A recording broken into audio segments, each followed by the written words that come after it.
고난주간 기도회 십자가로 가는 길, 우리 함께 나눌 하나님 말씀은 마가복음 14장입니다. 마가복음 14장 12절부터 25절까지 말씀 우리 찾으셔서 한 절씩 교독하겠습니다. 제 성경은 신약성경 79쪽에 있습니다. 마가복음 14장 12절부터 25절까지 말씀 우리 한 절씩 교독하겠습니다. 무교절의 첫날 곧 유월절 양 잡는 날에 제자들이 예수께 여짜오되 우리가 어디로 가서 선생님께서 유월절 음식을 잡수시게 준비하기를 원하시나이까 하매 예수께서 제자 중에 둘을 보내시며 이르시되 성내로 들어가라. 그리하면 물 한 동이를 가지고 가는 사람을 만나리니 그를 따라가서 어디든지 그가 들어가는 그 집 주인에게 이르되 선생님의 말씀이 내가 내 제자들과 함께 유월절 음식을 먹을 나의 객실이 어디 있느냐 하시더라 하라.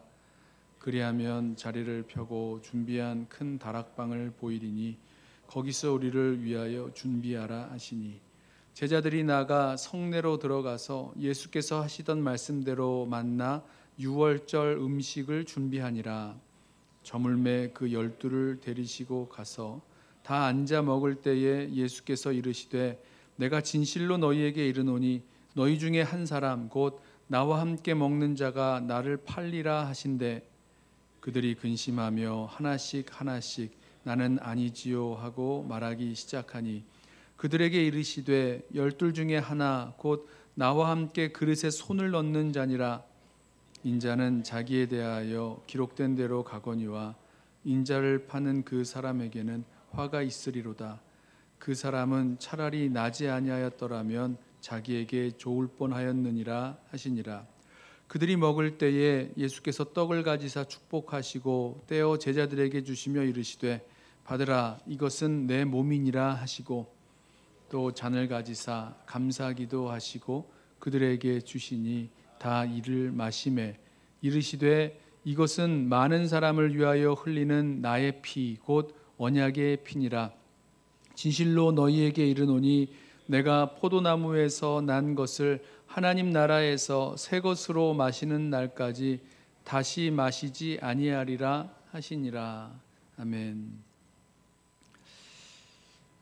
그동안 예수님께서 자신의 그 십자가 죽음에 대해서 말씀하신 그 세 번의 순환 예고를 통해서 예수님께서 가시는 십자가의 길이 무엇인가, 그리고 우리가 그것을 어떻게 따라갈 것인가 우리 살펴보았습니다. 주님 가신 십자가의 길은 자기를 부인하는 길, 그리고 섬기는 자가 되는 길, 또 자기 목숨을 대속물로 내어놓는 그 사명을 이루는 길이라고 말씀을 나누었습니다. 자, 이 일 후에 예수님은 예루살렘에 도착하시게 되죠. 호산나 호산나 사람들의 환호를 받으며 이 예루살렘에 입성하셨습니다. 예루살렘에 오신 예수님은 먼저 성전을 청결하게 하셨고 또 성전에서 가르치기도 하셨고 또 이 성전이 무너질 것을 말씀하셨습니다. 저녁에는 예루살렘에서 가까운 베다니에 머무셨는데 나병 환자 그 시몬의 집에 식사하실 때는 한 여인이 들어와 옥합을 깨뜨리고 그 향유를 머리에, 예수님의 머리에 붓는 그런 일도 있었죠. 그리고 그때 가룟 유다는 대제사장과 서기관들에게 예수를 넘겨주기로 하고 그 기회를 찾고 있었습니다. 자, 예수님이 이제 예루살렘으로 올라오실 때 그때가 이제 유월절인데요. 오늘 본문을 보시면 유월절이 시작되는 그 이야기가 나옵니다. 12절 보실까요? 무교절의 첫날 곧 유월절 양 잡는 날에 제자들이 예수께 여짜오되 우리가 어디로 가서 선생님께서 유월절 음식을 잡수시게 준비하기를 원하시나이까 하매. 자, 여기 유월절 설명하는 이 출애굽기 12장을 보면요, 유월절을 어떻게 준비하는지에 대해서 이야기가 나옵니다. 그 출애굽하는 그 달을 첫째 달로 해서 그 달 10일에 이제 음력입니다. 그 달 10일에 유월절 어린 양을 골라 놓았다가 14일 해질 무렵에 그 유월절 어린 양을 잡습니다. 그리고 그 피를 문설주, 이 도어 프레임이라고 할까요? 이 문설주에 이렇게 바릅니다. 해가 지면 시작되죠. 새로운 하루가 시작되죠. 유대 달력에서는 해가 지면 시작되는 15일 저녁에 유월절 식사를 하는데 그 유월절 밤이 지나는 동안 하나님의 사자는 애굽의 모든 장자를 쳤어요. 그리고 날이 새면 출애굽하게 되는 거였습니다. 이 15일부터 21일까지가 이제 무교절이 진행되는 거죠. 그래서요, 이 유월절과 무교절은 이렇게 연결되어 있는 하나의 절기로 유대인들은 이 무교절을 그 6월절부터 시작해서 6월절을 포함해서 8일간 진행되는 것으로 간주했습니다. 그래서 오늘 본문도 6월절과 무교절을 하나의 절기로 생각해서 두 절기를 하나로 보고 이날을 무교절의 첫날, 곧 6월절 양 잡는 날 이렇게 말했습니다. 자, 이 6월절 양 잡는 날에 유대인들이 6월절 식사를 예루살렘 성 안에서 하게 돼 있는데요. 예수님 일행은 갈릴리에서 왔기 때문에 예루살렘 안에 성 안에서 6월절 식사를 할 장소가 없으셨어요. 그래서 제자들이 예수님께 묻죠. 어디서 6월절 식사를 해야 됩니까? 어디서 하기를 원하십니까? 이렇게 물었습니다. 그때 예수님께서 제자들에게 어디서 6월절 식사를 할지를 알려주시는데 마치 이미 준비해 놓은 장소가 있는 것처럼 말씀을 하세요. 제자들 2명에게 예루살렘 성 안으로 가라 그러십니다. 거기 가면 예루살렘 성에서 안으로 들어가면 이 물동이를 이고 가는 한 남자를 만날 것이다 말씀을 하세요. 남자가 물동이를 지고 간다. 좀 특이하죠. 그 문화에는 좀 특이하게 보이는, 우리도 마찬가지죠. 남자가 물동이를 지고 가는 거 좀 특이한 모습입니다. 우리 성경을 보면 물동이를 지고 가는 사람이라고 나왔는데요. 원문에 보면 이 물동이를 든 사람이 남자라는 것을 분명히 알 수가 있어요. 자, 그 물동이를 든 남자를 따라가서 그가 들어가는 집으로 가면 그 집 주인에게 예수님과 제자들이 6월절 음식을 먹을 나의 객실, 예수님의 객실이 어디 있느냐라고 물으면 그 집 주인이 이 6월절 식사를 할 수 있는 준비가 된 그런 넓은 다락방을 보여줄 것이고 거기서 6월절 음식을 준비하면 된다, 이렇게 설명을 해주셨어요. 그리고 두 제자가 예루살렘 성 안으로 들어가자 예수님 말씀하신 대로 물동이를 지고 가는 남자를 보았고요. 그 사람 따라가서 예수님 말씀대로 큰 다락방을 얻었고 거기에 6월절 음식을 준비했습니다. 그리고 날이 저물었을 때 예수님은 12제자와 함께 그 다락방에서 6월절 식사를 하시게 되었습니다. 자, 제자들과 함께하는 이 마지막 6월절 식사에서 예수님은 자신이 어떻게 죽게 될지에 대해서 말씀을 하세요. 어떻게 죽으십니까? 제자들 중 하나가 배신함으로 죽게 되신다 말씀하시죠. 그리고 그 죽음의 의미를 설명하세요. 예수님은 자신이 6월절 어린 양이 되어 돌아가실 것을 아시고 또 이러한 이야기를 하실 목적이 있으셨기에 6월절 식사를 준비하게 하셨습니다. 자, 예수님께서 제자들과 함께 자리를 잡고 앉아서 6월절 식사를 먹고 있을 때 예수님 말씀하시죠. 18절입니다. 다 앉아 먹을 때에 예수께서 이르시되 내가 진실로 너희에게 이르노니 너희 중에 한 사람 곧 나와 함께 먹는 자가 나를 팔리라 하신대. 자, 이 말을 듣고 제자들이 놀라죠. 근심에 쌓입니다. 예수님이 팔려서 넘겨진다는 것도 놀랄 일이지만 예수님을 팔을 이제 원문을 보면 넘긴다, 이제 넘긴다는 표현이 자주 나오는데요. 예수를 넘길 자, 예수를 팔아버려서 배신할 자가 우리들 가운데 자신들 중에 있다는 것이 더 놀라웠을 거예요. 근심스럽죠. 제자들이 묻습니다. 도대체 누가 선생님을 배반한다는 말입니까? 하면서 놀라고 두려운 마음으로 예수님께 나는 아니지요 라고 한 명씩 물었습니다. 그때 가룟 유다도 예수님과 함께 제자들과 함께 그 자리에 있었죠. 가룟 유다는 대제사장들에게 돈을 받고 예수를 넘겨줄 그 기회를 엿보고 있던 참이었습니다. 근데도 뻔뻔하게 예수님 옆자리에 앉아서 함께 6월절 식사를 하고 있었고요. 또 예수님은요, 이 제자들 중에서 12 중에 하나 곧 나와 함께 그릇에 손을 넣는 자가 나를 팔 것이다 말씀하셨어요. 아마 그때의 제자들은요, 가룟 유다 빼놓고는요, 예수님이 무슨 말씀하시는지 제대로 이해하지 못했을 것입니다. 예수님은 유다가 자신을 배반하고 또 대제사장에게 팔아넘기려는 것을 알고 계셨어요. 자, 그렇다고 해서 예수님의 죽음이 가룟 유다의 배신 때문은 아니죠. 그 21절 보시면 이렇게 말씀합니다. 인자는 자기에 대하여 기록된 대로 가거니와. 자, 이 말씀은 예수님의 그 죽음이 대제사장들의 음모 또 가룟 유다의 배반 때문에 의한 것만이 아니라 성경에 약속된 말씀의 성취라는 것을 말씀하죠. 요한복음 10장 18절을 보면 예수님께서 나는 스스로 버리노라 이 말씀하세요. 뭐 음모를 꾸미고 가룟 유다가 배신을 하고 그래서 죽음에 넘겨지게 되는 것 아셨지만 예수님이 이걸 피하지 않으셨고 예수님은 그 죽음을 선택하셨다는 겁니다. 자, 그리고 예수님은요 제자들과 이 유월절 식사를 하면서 계속해서 십자가의 의미를 깨닫게 하시기 원하는데요, 바로 예수님이 유월절 어린 양으로 대속의 죽음을 죽으시는 것과 그리고 그 피로 새 언약을 맺으시는 것을 말씀합니다. 그 결과 새로운 새 언약 백성, 하나님의 새로운 언약 백성이 탄생하게 되는 거죠. 22절 보시죠.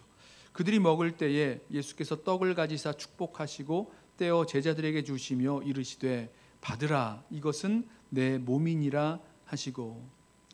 지금 유월절 식사를 하고 있다고 말씀을 드렸죠. 이스라엘 가정에서 유월절 식사를 한다고 하면 하나님께서 어떻게 이 이스라엘 백성을 애굽에서 구원하셨는지, 그 종살이에서 어떻게 구원하셨는지를 그 유월절 식사를 통해서 설명을 합니다. 유월절 식사가요 어떻게 구성되냐면 그 유월절 어린 양을 잡아서 구운 그 어린 양의 고기, 그리고 무교병, 그 누룩이 들어가지 않은 그 딱딱한 빵 이렇게 보시면 되죠. 무교병 그리고 쓴나물로 이루어져 있습니다.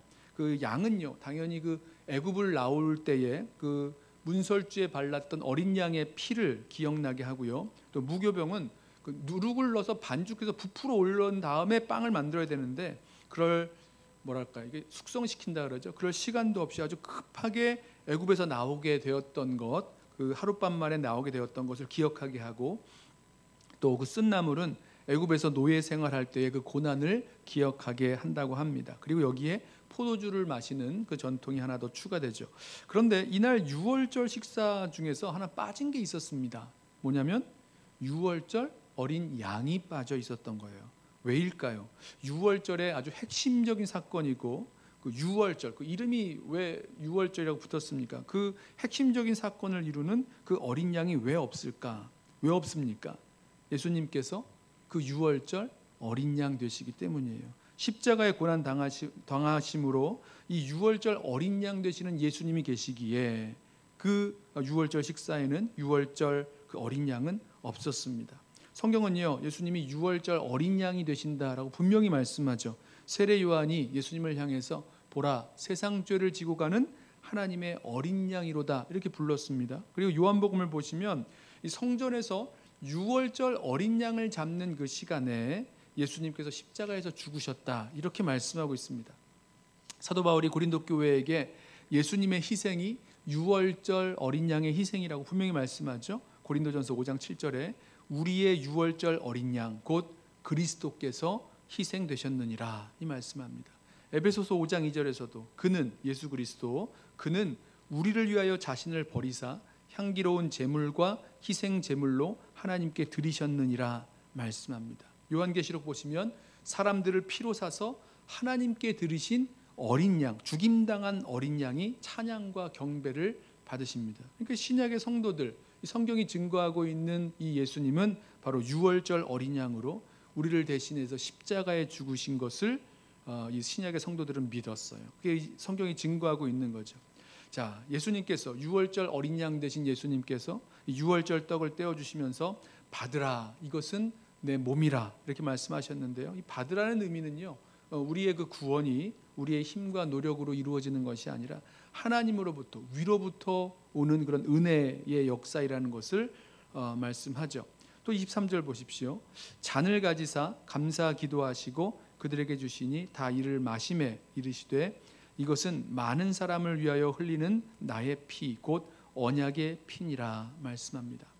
예수님께서 주시는 잔이 많은 사람을 위하여 흘리는 나의 피라고 말씀하실 때 바로 이 피에 관련되어 있는 그 의미가 있습니다. 특별히 여기서 언약의 피라고 말씀하시는데요, 이 예수님께서 말씀하신 이 피의 의미를 우리 몇 가지 좀 정리를 해볼 수가 있는데요. 첫 번째는 아까 말씀드린 대로 유월절 어린 양의 피를 의미합니다. 하나님께서 애굽의 그 이집트의 모든 장자 첫째를 치실 때에 이스라엘 백성은 유월절 어린 양을 잡아서 그 피를 문설주에 발랐고, 장자를 치는 여호와의 사자는 그 피가 발라져 있는 그 집을 패스오버, 유월 넘어갔습니다. 그래서 예수님은요 그 유월절 어린 양이 되어셔서 그 피를 흘리심으로 그 피로 그 피 아래 있는 자들을 하나님의 진노에서 피하게 하시는 거죠.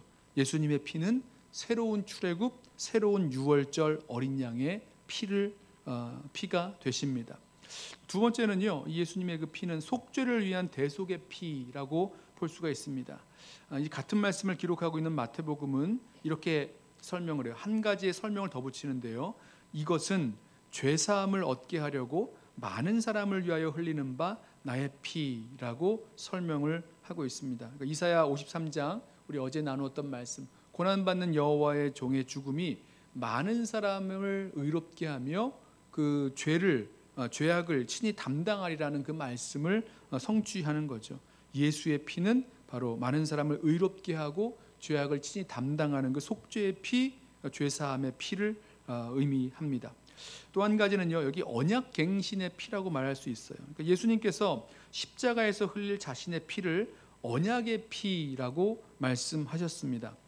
이 언약의 피라는 그 용어가 출애굽기에 나오는데요, 이스라엘 백성이 시내산에서 하나님의 백성으로 언약을 맺을 때에 모세가 뿌렸던 언약의 피가 있습니다. 출애굽기 24장 48절. 이제 상황이 좀 그려지셔야 되는데, 하나님과 언약을 맺으면서 그 제물의 그 피를 반은 제단에 뿌리고 반은 이 양푼에, 양동에 이렇게 담아 놓았어요. 그리고 그 피를 그 책과 또 이 백성에게 이렇게 뿌리면서 하는 이야기입니다. 자, 출애굽기 24장 48절에 모세가 그 피를 가지고 백성에게 뿌리며 이르되 이는 여호와께서 모든 말씀에 대하여 너희와 세우신 언약의 피니라. 보세요. 이 언약의 피는 어떤 의미를 가지고 있는가? 하나님과의 그 언약을 맺는 거예요. 그리고 이 언약의 피로 말미암아 언약 백성이 탄생하는 겁니다. 자, 그래서요, 이 언약갱신의 피, 언약의 피라고 하셨을 때 이 언약의 피로 말미암아 새로 언약 백성이 탄생하는 거죠. 자, 근데 이 예수님의 피로 맺은 이 언약을요, 새 언약이라고 보셔야 됩니다. 이 고린도전서 11장 23절 바울이 전해진 그 주의 만찬에 관한 말씀을 보면 이 언약의 피를요, 새 언약이라고 말씀합니다. 고린도전서 11장 23절에 내가 너희에게 전한 것은 주께 받은 것이니 곧 주 예수께서 잡히시던 밤에 25절 그와 같이 잔을 가지시고 이르시되 이 잔은 내 피로 세운 새 언약이니 말씀합니다. 누가복음에서도 같은 말씀하죠. 이 잔은 내 피로 세운 새 언약이니 같은 말씀합니다. 여러분, 새 언약이 무엇입니까? 이 새 언약에 대해서 히브리서의 기자가 새 언약을 설명하죠. 예레미야 31장에 나오는 그 말씀을 그대로 인용하면서 설명합니다. 히브리서 8장 8절 보시면 그들의 잘못을 지적하여 말씀하시되 주께서 이르시되 볼지어다 날이 이르리니 내가 이스라엘 집과 유다 집과 더불어 새 언약을 맺으리라. 자, 이어지는 말씀에 이 새 언약이라 그러면 옛 언약도 있는 거 아니에요? 옛 언약과 다른 새 언약을 주시게 된 그 이유가 나옵니다. 9절 또 주께서 이르시기를 이 언약은 내가 그들의 열조의 손을 잡고 애굽 땅에서 인도하여 내던 날에 그들과 맺은 언약과 같지 아니하도다.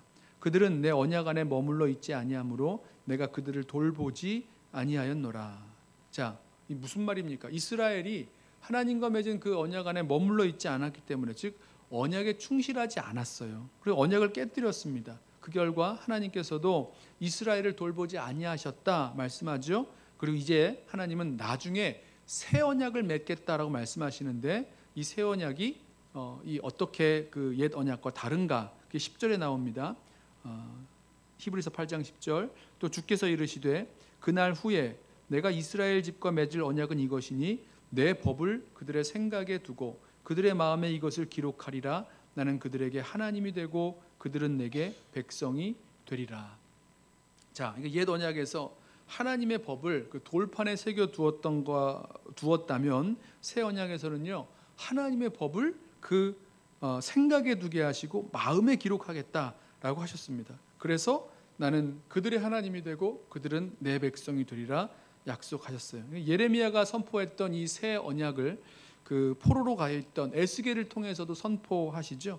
에스겔서 34장 26절부터 28절 볼까요? 또 새 영을 너희 속에 두고 새 마음을 너희에게 주되 너희 육신에서 굳은 마음을 제하고 부드러운 마음을 줄 것이며 또 내 영을 너희 속에 두어 너희로 내 율례를 행하게 하리니 너희가 내 규례를 지켜 행할지니라.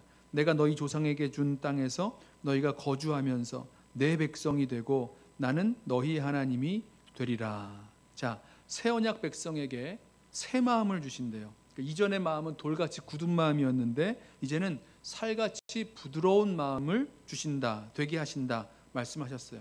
그러니까 마음이 이제 완전히 새로워지는 거죠. 완전히 변화되는 거죠. 어떻게 이런 일이 벌어지는가? 사실 이 우리가 새 언약에 대한 이 말씀들은 자주 읽게 되는데 대체 이 놀라운 변화가 어떻게 일어나는가에 대해서는요, 사실 설명이 나와 있지 않습니다. 그렇게 하시겠다고만 말씀하셨어요. 그런데 히브리서 말씀을 보니까 히브리서 기자가 설명할 때요, 예수 그리스도의 피로 말미암아 이 새 언약의 역사가 이루어지는 것을 보게 됩니다. 히브리서 9장 13절부터 말씀입니다. 염소와 황소의 피와 및 암송아지의 죄를 부정한 자에게 뿌려 그 육체를 정결하게 하여 거룩하게 하거든. 이제 옛 언약에 나오는, 구약에 나오는 그런 제사를 말씀하는 거죠. 희생 제사를 말씀하는 거죠. 하물며 영원하신 성령으로 말미암아 흠없는 자기를 하나님께 드린 그리스도의 피가 어찌 너희 양심을 죽은 행실에서 깨끗하게 하고 살아계신 하나님을 섬기게 하지 못하겠느냐. 이로 말미암아 그는 새 언약의 중보자시니 이는 첫 언약 때에 범한 죄에서 속량하려고 주구사 부르심을 입은 자로 하여금 영원한 기업의 약속을 얻게 하려 하심이라. 자, 말씀이 길어서 잘 헷갈리시겠지만 두 가지만 기억하시죠.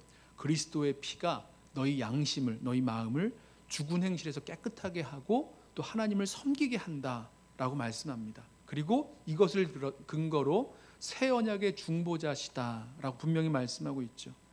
여러분, 구약 시대에 그 희생 제물로 뿌려진 피는요, 사람의 그 속사람을, 그 내면을 깨끗하게 할 수 없었습니다. 아무리 많은 짐승을 잡아서 제사를 드린다고 해도 그 오염된, 죄로 오염된 그 영혼과 양심과 그 마음을 깨끗게 할 수 없었죠. 그러나 예수 그리스도의 피, 그 보혈이 우리의 양심을 깨끗게 합니다. 영혼을 새롭게 합니다. 죄의 이 오염된 이 모든 것들을 다 벗겨내고 새로운 피조물 되게 하신다는 거예요. 그리스도의 피가 결국 이렇게 모든 것이 새로워지는, 특별히 우리의 마음과 생각, 우리의 이 주님을 향한 그 마음과 생각이 새로워지는 새 언약 백성을 만든다는 겁니다. 사람을 새롭게 하신다는 거예요. 그 결과 히브리서 말씀을 조금 더 읽어보면 그 결과 예수의 피를 힘입어 하나님의 임재가 있는 성소에 들어가게 되고 또 그 하나님께 나아갈 수 있게 되었다 말씀하고 있어요. 또 이 새 언약에 이어서 보시면 새 영을 주신다 그러죠. 하나님께서 새 영을 주시는데 내 영, 하나님의 영을 주신다고 말씀합니다. 성령이죠. 이 성령으로 말미암아 이제는 하나님의 율례를 행할 수 있게 하시겠다. 그래서 너희는 내 백성이 되고 나는 너희 하나님이 되리라 말씀하셨습니다. 내 백성이 된다, 너희 하나님이 된다. 이게 이제 언약 백성이 되었다는 그런 중요한 그런 그 말씀의 그 표현인데요. 아무튼 이렇게 예수 그리스도의 피, 그 언약의 피로 언약 백성, 모든 것이 새로워진, 그 마음과 생각이 새로워진 새로운 언약 백성이 탄생하는 거예요. 예수의 피를 통해서, 즉 예수 그리스도의 그 죽음과 생명을 통해서 새 언약 백성이 탄생한다는 겁니다. 그래서 저는 오늘 이 말씀을 통해서 예수 그리스도의 그 십자가로 가는 길은요, 결국 새 언약 백성을 만드는 길이었다는 거예요. 그리스도의 피 뿌림을 받아서 죄에서 깨끗해지고, 아까 말씀 나누었죠. 죄에서 깨끗해지고, 예수 그리스도의 피 뿌림을 받아서 그 마음이 새로워지고, 예수 그리스도의 피 뿌림을 받아서 하나님께 순종할 수 있는 새로운 백성, 새로운 언약 백성 공동체가 탄생하게 된다는 겁니다. 그것이 바로 저와 여러분, 교회와 제자들이라고 말할 수 있는 거죠. 자, 예수의 죽음과 예수의 생명에 참여하게 되는 공동체, 예수 그리스도의 피 뿌림을 받음으로 말미암아 예수님의 죽음과 생명에 참여하는, 그 길을 따라가는 새 언약 백성들.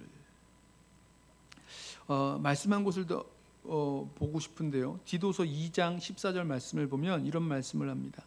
그가 우리를 대신하여 자신을 주심은 모든 불법에서 우리를 속량하시고 우리를 깨끗하게 하사 선한 일을 열심히 하는 자기 백성이 되게 하려 하심이라. 어떤 백성이 된다고요? 선한 일을 열심히 하는 자기 백성이 되게 하려 하심이라. 새 언약 백성의 모습입니다. 그 전까지는 그렇게 할 수가 없었어요. 그러나 예수 그리스도의 핏부림을 받아 우리 양심에, 우리 존재에 예수 그리스도의 핏부림을 받은 우리 주의 백성들은 이렇게 새로운 변화가 그 삶 가운데 생긴다는 거죠. 예수님께서는요, 이 떡과 잔, 그 포도주죠, 이 떡과 잔을 사용하셔서 주님께서 우리를 위해서 십자가에서 죽으신 그 일, 그래서 나를 위하여 그 찢기신 살, 그리고 나를 위하여 흘리신 그 피, 우리를 위하여서 흘리신 예수의 피를 기억하게 하셨어요. 예수의 피가 죄로 더러워진 우리의 양심에서 우리를 깨끗하게 하시고, 또 주님께서 우리에게 베푸신 그 구원과 은혜와 사랑을 기억하게 하십니다. 우리도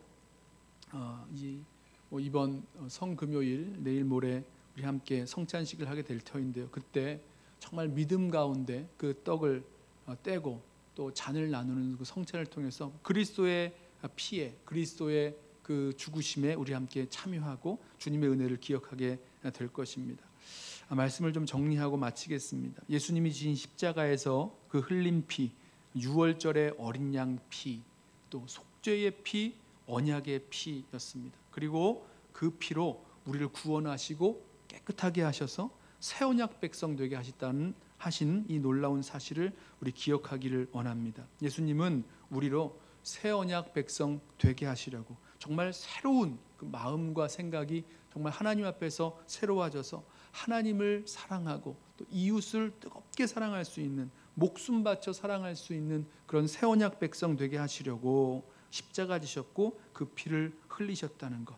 그 그리스도의 십자가, 또 십자가로 가는 길은 그 새로운 언약 백성 만드는 길로, 우리는 그 새로운 언약 백성으로서 그리스도의 십자가를 바라볼 때마다 정말로 신실하게 또 사랑하며 또 순종하며 또 그렇게 섬기며 소망 가운데 살아갈 수 있는 그 십자가의 백성들, 새로운 하나님의 언약 백성으로 살아갈 수 있는 저와 여러분 되시기를 주님의 이름으로 부탁하며 축원합니다.